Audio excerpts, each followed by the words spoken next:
Am I my brother's keeper? Yes, I am. Am I my brother's keeper? Yes, I am. Am I my brother's keeper? Yes, I am. To this day. Nino Brown Boxing in the back of the building. Shout out to the LDBC. Don't forget to hit that like button and subscribe. Man, oh man, I knew this shit was coming. War words between Devin Haney and Tank Davis. You got Teofimo Lopez coming out saying shit about Devin Haney, talking about that he doesn't deserve a fight with him. I knew all of this shit was coming. And you know who I blame? The boxing fans. Some people may look at me crazy or may not agree, but I'm not surprised. Like, the boxing fans are to blame because when it's your favorite fighter, or when your favorite fighter is the popular guy, when your favorite fighter has all the belts, when your favorite fighter is putting up all the numbers, this is the side of the fence that you're on. This is the side of the street that you decide to ride with because it's your guy. Prime example. And I keep saying this shit. I'm going to keep saying it because it's facts. Errol Spence Jr., Terrence Crawford. It's no different right now what's going on with Devin Haney and the guys at 135. Same shit. Devin Haney is the only guy between the other two top guys. So Tank, because Tank is the money man at that division. And Teofimo Lopez, he got the belts. People can call it what they want. You can say Teofimo is a fake, undisputed. At the end of the day, he beat Loma. He took Loma's belts. He has those belts. Devin Haney was never his mandatory, and that's just the reality of the situation. So I compare it to Errol Spence and Terrence Crawford all the time because Terrence Crawford has made it known that he wants to face Errol Spence Jr. He's always been consistent in that. He also showed interest in Manny Pacquiao, and it's like after this whole situation with the car accident and going into this Kilbrook fight, apparently Bob Arum and ESPN are confident that Terrence Crawford can get a fight with Pacquiao. That's now. Prior to the car accident, Terrence Crawford has been extremely consistent on he wants to face Errol Spence. He didn't give a fuck about Sean Porter. He stopped giving a fuck about Keith Thurman. He wanted the top dog, and everyone would agree that's Errol Spence Jr. Nothing wrong with that. I agree. They told Terrence that he needed to get a belt. He got a belt. We're talking about a unification bout at welterweight. Same shit that we're talking about at 135 when it comes to Teofimo Lopez and Devin Haney. We're saying the real undisputed. The real undisputed. Now you have one guy that has lesser numbers because he's fighting on the app. The same shit that guys get clowned left and right for ever since the zone has hit the streets. Niggas been getting clowned for fighting on an app. Now all of a sudden it's acceptable. Standard has already been set at this point. It's trying to move the goalposts. It's a waste of fucking time. He's fighting on the app. He doesn't have the belts. He doesn't have the numbers. He doesn't have the popularity. All of the shit that Errol Spence Jr., he has all of that. That works in Errol Spence's favor. And this weekend, or yesterday, the prime focus has been Devin Haney went to a decision with Gamboa. Somebody that Tank stopped, somebody that Terrence Crawford stopped, and it doesn't make it any better that Devin Haney kept on saying that he was going to knock him down multiple times. He was going to beat Gamboa better than Tank did. He was going to beat Gamboa better than Terrence Crawford did, and he didn't. People want to talk about that Devin Haney put on a boxing clinic. He absolutely did. But when you, as an individual, set the standard that you're going to knock somebody the fuck out, and you take it and it goes to decisions, I don't care about holding. I don't care about none of that shit.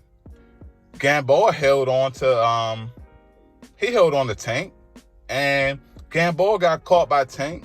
He got caught by Crawford. He got caught by Devin Flush. But the only person that didn't put him down is Devin. Now, when we talk about Errol Spence and the fights that he's been in, Errol Spence is an exciting fighter. People give praise to Errol Spence consistently for being extremely exciting, for being able to put the pressure on his opponents. And some people may want to bring up the whole Mikey Garcia situation. The thing with that is, at that point in time, going into the Mikey Garcia fight, people, they were doubting Earl's boxing abilities. No one at this point in time is doubting Devin's ability to box. We know Devin can box. People were doubting Earl's boxing abilities, and we know he can steamroll his opponents. That's what brought so much popularity around Earl. The devastating knockout, the Leonard Bundu's collapsing on the ropes, the left hook on the Chris Algieri, all of that shit, all of those highlight knockouts is what helped put Errol Spence on the map. So, with all of that being said, the whole topic of Devin put on a boxing clinic and people are upset that people said, oh, it was a snooze fest, it was boring. Erislandy Lara is one of my favorite fighters. He's in one of my favorite weight classes, 154. And people shit on Lara every fucking fight. And we're talking about Lara in there with guys that aren't chinny. We're talking about Lara in there with guys that are career 154 pounders. So some guys that were at higher weight classes and that come down to 154 and Lara outboxed them, and they call it a snooze fest. People say they want to get Lara the fuck up out of here. Lara's boring. So same people that criticize Lara are trying to defend Devin Haney. Now, at this point, we're talking about amongst the brothers. Like, forget all of them other people. I consider Lara to be amongst the brothers. Just like same way I do with Jarrett Hurd, Errol Spence, Terrence Crawford, Devin Haney as well. At the same time, what Devin Haney did is the same shit that Lara does all the time. And that's just what it is. If it's a snooze fest for one, it's a snooze fest for the next. Me personally, I enjoy watching those type of fights. I enjoy the devastating knockouts as well. But we all know, when we be real, when we take a step back, we take the emotion out of it and we want to be realistic, that shit does not sell. Everyone wants to go and talk about negotiations. Everyone want to put their businessman hat on. Everyone wants to talk about how, well, you can't talk about boxing without factoring in the business of boxing. Well, guess what? You will have times when you have some guys that are your favorite fighters and when they're on the good side of the business of boxing, and you have guys that are on the negative side of it. Right now, Devin Haney is on the shitty end of the business of boxing. One, because he fights on the app. Two, because he just went the distance with Gamboa, somebody that Tank just stopped, and Tank just had a devastating knockout the week before. So it's just like, this is what it is. This is what it is. This is the play. We can flip-flop all we want, but people know what the facts are. And at this point in time,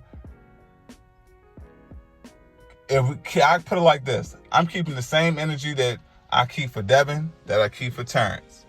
He's a guy with lower numbers. He's not steamrolling his opponents how he should or how we want him to. We want him in these big fights. But if you tell one guy that's a whole lot more accomplished than Devin, an undisputed champion, multi-division champion, that he needs to face someone at welterweight, but Devin gets to face the top dogs at 135 because of what? Undisputed? Because last time I checked, Errol and Terrence was unification. And see, the shit just not lining up. There's a lot of favoritism going on. I know that's how boxing fans roll. But this is just it's a magnifying glass on the hypocrisy. And we talking about two black fighters. This isn't Lomachenko and Devin. We talking Tank and Devin. We talking Terrence and Earl. Earl's the PBC money man compared to Terrence. And Tank is the PBC money man compared to Devin. Same shit. We'll see how all of this shit plays out. I just wanted to put this under a microscope and call it for what it is. Devin is on the shitty end of fans focusing on bullshit when it comes to everyone else, and now folks want to flip the script. Devin Haney put on an Erislandy Lara performance last night. Those are the facts. If you shit on Lara, shit on Devin. If you give Lara props, then give Devin props. But I see a lot of people that shit on Lara giving Devin a pat on the back against an old man coming off of an Achilles injury. I understand Devin coming off an injury as well. I get it. But at the same time, if you're going to get one brother the benefit of the doubt, get the other brother the benefit of the doubt. And if you not, that's fine. That's your prerogative. But he will suffer when it comes to the masses, because the consistent bashing of a guy like Lara, the consistent bashing of a guy like Terrence, and when you have a Devin Haney out here not stopping guys that he should stop, I don't give a fuck about holding. Holding is a part of boxing. And if you're supposed to put it in your training camp to make sure a guy can't hold you, that's your responsibility. Even if you get a point deducted, you do what the fuck you got to do, and you get the man off of you. If Holden didn't stop Tank, and people say, well, they fought this person differently, it don't fucking matter. It's your job it's your offensive responsibility to get him off of you. Plain and simple. We saw how the shit played out. Devin Haney had an Erislandy Lara type performance, and we're going to take it as that. It's Nino Brown Boxing. Shout out to the LDBC, and I'm out.